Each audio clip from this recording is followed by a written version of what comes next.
So I personally think that the Civ 5 World War II scenario mod is way too good just to visit once. I have to try again now as Joseph Stalin. Okay, so the first thing you're going to say is, wait a second, Drew. You're this massive empire. As you can see, I have all of these cities, and it just seems like a walk in the park, right? Well, not really, because they make sure that, I think that the mod does a very good job of when the Germans attack, I mean, it is going to be kind of realistic in a sense where, I mean, they're going to go probably pretty far into our territory. They're going to capture a lot of these cities. So if you're unfamiliar with the red World War II scenario, I mean, it really changes a lot of the base mechanics of Civ 5, which I really like. There is a new personnel mechanic, which means it's kind of like manpower if you're used to Paradox games. There's actual material, so we need material in order to build tanks and other sort of units like that. We need oil, which is awesome. You guys know this. If you've been following me for a while, you know that I love when you need to go to war for a certain strategical resource like oil. So that's really awesome. And then, obviously, you're used to the gold mechanic in Civ 5.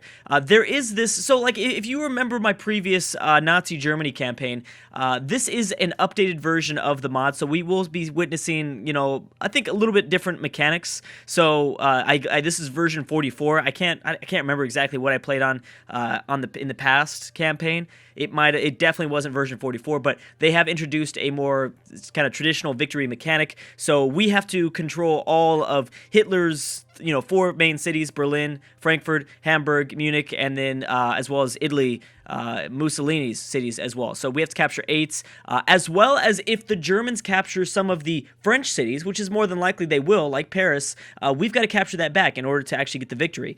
This we are playing on a regular sort of timeline, like non-alternative history sort of way to play the scenario. That is because I've heard from different sources that sometimes causes crashing, or sometimes there's problems with it. I just want to play as safe as possible so that we can make it through the campaign without having to stop the series early or anything like that. So that's like my biggest fear. So anyways, yeah, I'm this massive empire, but these are like this is all I got. This is it. I have, 7 units. I can count. I've got 7 units and 2 fighter planes protecting all of these cities. So we need to get ready. I do have a fleet, but it's not very good at all. So we need to get ready. So we're going to declare war on Poland after the Nazis declare war on Poland, about 2 turns after. So I think we declare war on Poland in about 7 turns. And then maybe 3 turns from that, we declare war on Finland.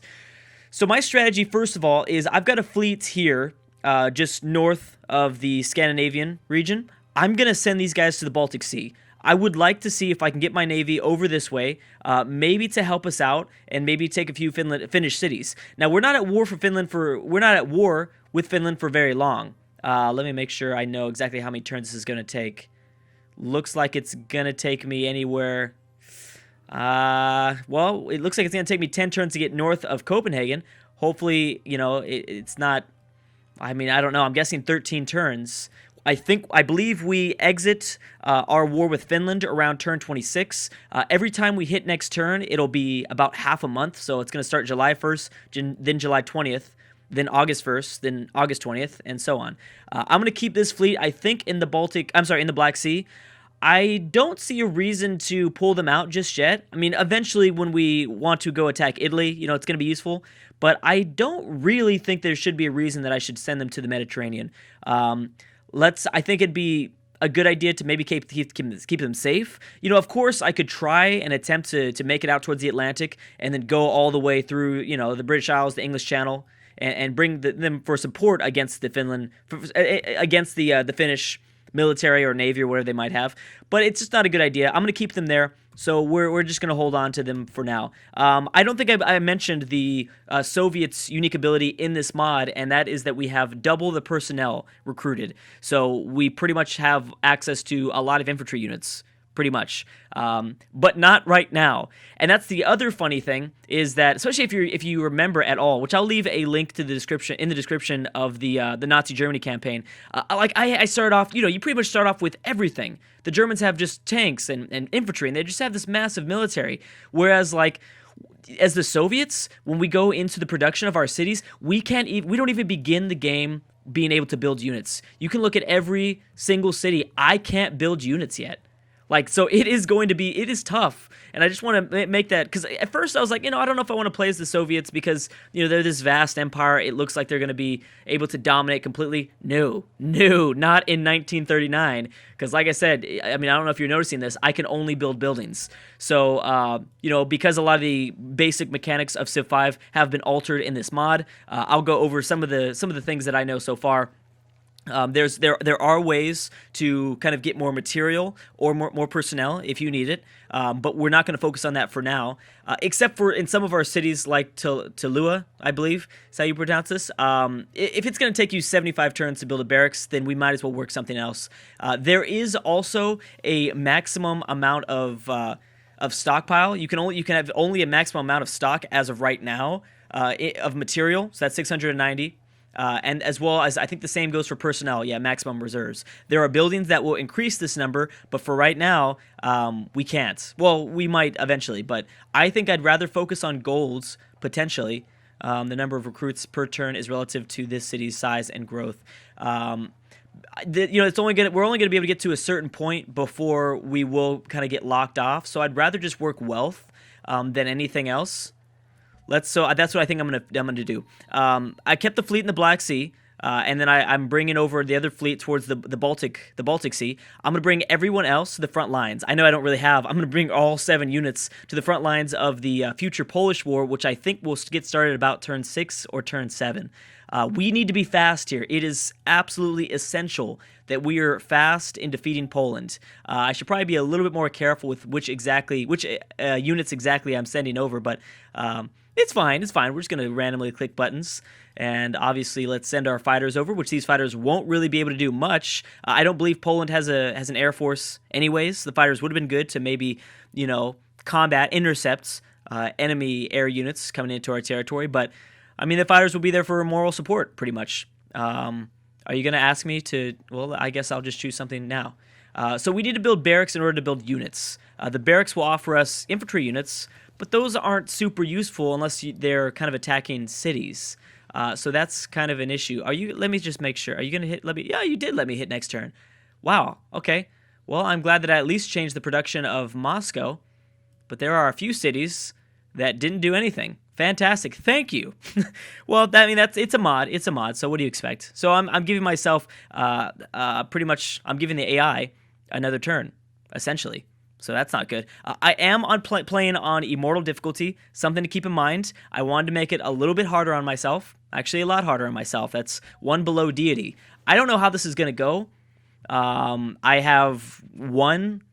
Let's knock on wood. I've been winning my Civ 5 single player series probably the last, I don't know, over the last maybe year. I can't remember the last time I lost a series. It's been a really long time. And I really wanted to up the difficulty here. And this, I think, is going to be the series that I might lose because I don't know this mod as well as obviously base Civ 5. Okay, so like I said, I'm gonna make sure that barracks is kind of a big priority in most of my cities, especially because it only takes 3 turns. We can skip over the bank for now because we have so many cities working wealth. I'm not super worried about, I'm going to have, like I said, I'm going to have some cities working wealth still if they can't really produce anything for me. What can a harbor do exactly? I need to kind of be reminded. 15% more production when building naval units, as well as plus 10 material per turn. Having an extra stock of 50 material is really good. That's what we have to keep in mind. We've got to keep the stock. We got to keep increasing the amount of material we can stockpile in our reserves. But I think I will. It's 30 turns. We do need something in the Mediterranean. This city will also probably build a harbor, I'm imagining. You already have a harbor. Okay, well, we could get 2 harbors, potentially. I would love a massive navy to control the Mediterranean. That would be a great start. If I'm going to take over Italy, we need a massive navy. So I'm going to go with, I guess I'll go with the harbor. I know it's going to take 30 turns, but it's better than building another barracks because we're going to be building barracks everywhere. Kiev, it would be a good idea to build extra city defense here, making it harder. Kiev is kind of at a... it's really early to be building defense because it's not like the Germans or the Polish are not going to come into our territory. The Polish are going to be getting their butt kicked. The Nazis will definitely, I guess, just to play it safe, we will. Oh, you can build infantry. Okay, so Kiev is the only one that can build infantry. Dang, well, we kind of need the infantry then. We do need units as fast as possible because I need to take as much away from Poland instead of the Germans taking away from Poland. Germany's going to just wipe through all of Poland if we don't try to take some cities. We got to capture at least 4. I'd love to capture 4. The Germans will also declare war on us. I believe it is June 1941, which is going to be about 30, 40 turns. Okay, so we have time to get ready. Yeah, military academy. Let's go with the military academy here. Another thing to keep in mind is actually, Leningrad would be a smart idea for defense because I know that Finland will send units after us. But let's go ahead and build the barracks. It's going to take 3 turns. Yeah, barracks everywhere else. So last thing I wanted to mention about this mod, well, before we get into like the mechanics of war and stuff like that, because that's also a pretty big deal. Should we focus on maybe capturing this city first? That way we can utilize the Polish infrastructure to get the other cities. I believe we should. We should let this one go. More than likely, the Germans are going to take this one anyways. So maybe I will kind of head these guys up north instead. Actually, you know what? You can. Yeah, you're already there. You guys are. Let me make sure it's evenly divided, though. You stay there. Very good.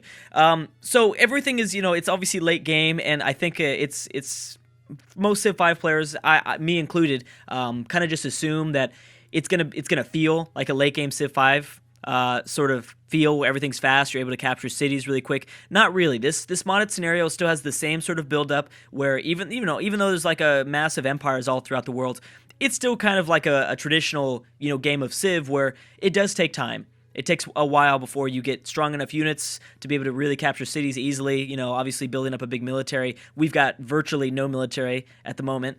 Compared to all the cities we have to defend, it's ridiculous.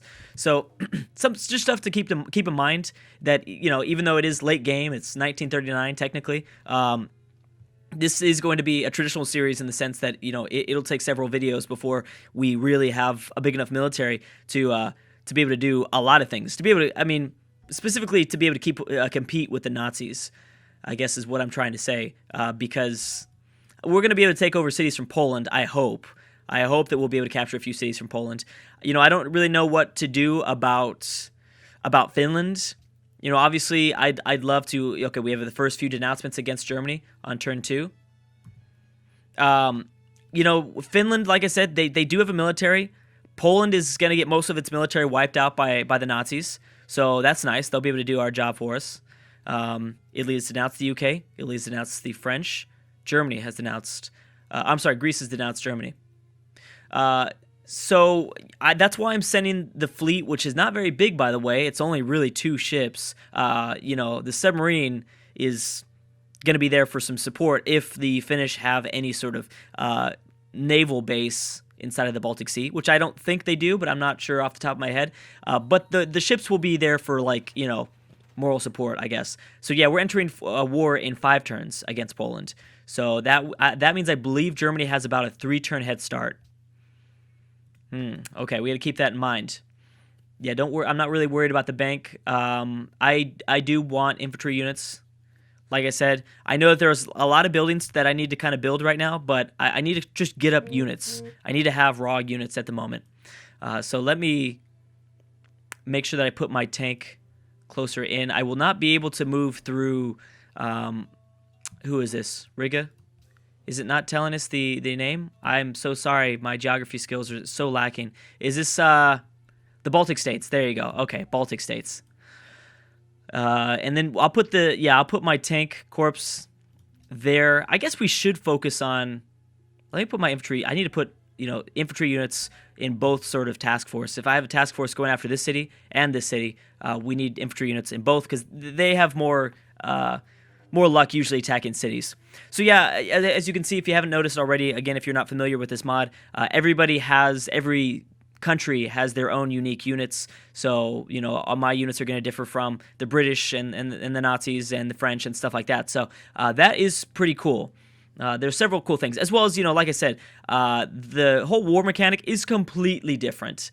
It's so much harder. Every unit you build, it's hard to destroy units. It is not, you're not just destroying units left and right. You barely take off any damage every time you attack, and then their units can retreat. So here's my howitzer. It's an artillery regiment. I want to make sure that we both have, so I've got 3 tanks. I've got my first tank here, which is about 2. Oh, this is my third tank corps. I need to keep that in mind. Strength is at 48, and then everyone else is just traditional infantry. Yeah, since I only have one tank attacking this city, the strongest one at 48 strength, combat strength will be the best. Let's go ahead and do that. Okay, we've got a few projects that we can build too, but first we have to build the necessary buildings to be able to build projects. But the projects will ultimately lead to stronger units that we might be able to build in the future. Like I said, it is a good idea for some sort of defense. I don't know if I should be building too many infantry because I don't know if I technically have the material and the personnel. Well, it would just take away from my personnel. As well as, obviously, this is how you reinforce units when units get hurt. They're going to take from these reserves, just like in EU4. Yeah, let's go ahead and build a military academy, I think. Allows for new weapon designs. I like that. Broadcast tower is pretty good too, but as the Soviets, we already have a lot of personnel. We do usually have a lot of personnel. So I don't know if broadcast tower is super necessary.